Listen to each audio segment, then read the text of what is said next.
ইরানকে ছাড়া মধ্যপ্রাচ্যের রাজনীতি কল্পনাও করা যায় না। সেই ইরানের প্রেসিডেন্ট ইব্রাহিম রাইসির মৃত্যুতে কেঁপে উঠেছে পুরো বিশ্ব রাজনীতি। রোববার আজারবাইজানের সঙ্গে একটি উন্নয়ন প্রকল্পের উদ্বোধন শেষে ফেরার পথে হেলিকপ্টার বিধ্বস্ত হয়ে মারা যান রাইসি। এ সময় তার সঙ্গে ইরানের পররাষ্ট্রমন্ত্রী সহ কয়েকজন ঊর্ধ্বতন কর্মকর্তাও ছিলেন।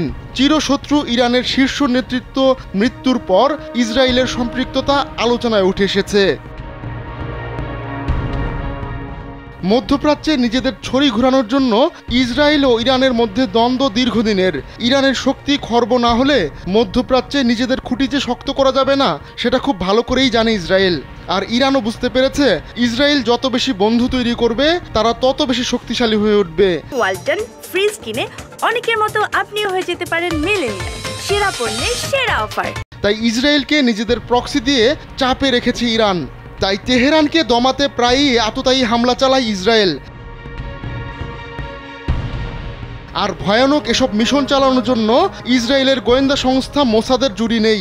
রাইসির হেলিকপ্টার দুর্ঘটনায় পড়ার পরপরই সোশ্যাল মিডিয়ায় তাই গুঞ্জন ছড়ায় যে এর সঙ্গে মোসাদের সম্পৃক্ততা রয়েছে। কিন্তু ইসরায়েল সরকারের পক্ষ থেকে এ নিয়ে কেউই মুখ খুলছিল না, তাই সন্দেহ আরও ঘনীভূত হচ্ছিল। শেষ পর্যন্ত মুখ খুলেছেন একজন ইসরায়েলি কর্মকর্তা। রাইসির হেলিকপ্টার বিধ্বস্তের সঙ্গে ইসরায়েলের ভূমিকা কী তা জানিয়েছেন ওই কর্মকর্তা।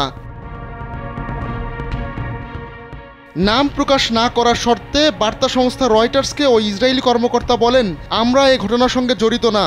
তবে ইসরায়েল সম্পৃক্ততা অস্বীকার করলেও এ নিয়ে নানা গুঞ্জন ছড়াবে। আর রাইসির মৃত্যুতে সরাসরি লাভবান হবে ইসরায়েলি, কেননা রাইসির ছত্রছায়াতেই মধ্যপ্রাচ্যে তেজবান হয়েছে বিভিন্ন মিলিশিয়া গ্রুপ। আর গাজায় ইসরায়েলকে জিততে না দেওয়ার পেছনে ইরানি অস্ত্র ও মিলিশিয়াদের সমর্থন রয়েছে বলেই দীর্ঘদিনের অভিযোগ তেল আবিবের।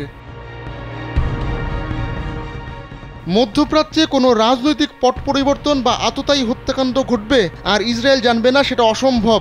ইসরায়েলে রয়েছে সবচেয়ে শক্তিশালী গোয়েন্দা নেটওয়ার্ক। আর তেহরানে ইসরায়েলি গোয়েন্দাদের তৎপরতা এত নিখুঁত যে এ পর্যন্ত বেশ কয়েকজন ইরানি বিজ্ঞানীকে হত্যায় সফল অভিযান পরিচালনা করেছে মোসাদ।